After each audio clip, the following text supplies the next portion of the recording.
people and the Ghanaians to believe you that this was not contrived and that people were not compromised in this whole process? Well, Samson, maybe before I answer that question once again, let me just to complement all the things you have said about the cathedral in relation to how dishonestly this government has approached its construction. I will say one thing that I have said so many times, that sometimes the cluelessness and the super incompetence of this government does not frustrate me as much as the level of dishonesty that they showed us. And this dishonesty is seen in almost every project or undertaking that they have engaged in since they assumed power. But that is a discussion for another platform. And let me also concede that your take today is not the topic for discussion. But having listened to a number of presentations, I'm tempted to touch on that. For example, Richard says that we're engaged in a needless exercise.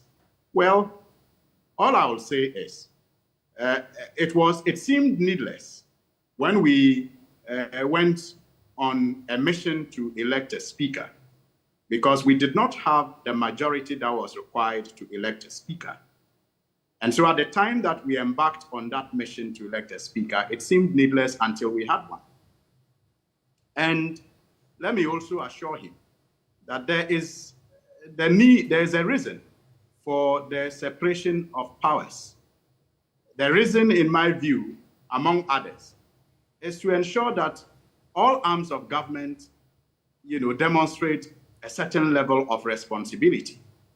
And so, as members of the legislature, if it is our responsibility to pass a vote of censure on a minister that has become so unpopular, especially supported by research from various institutions and polls conducted by various agencies, it would have been a mark of irresponsibility for us not to exercise that responsibility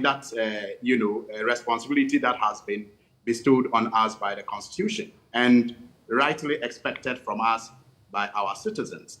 And so if we did what we are expected to do and carried out our responsibility, and the executive, headed by the president, decides, because of the constitutional provision, not to allow the minister to go, people will know who is responsible and who isn't. And that's what will lead me to your take today, Samson.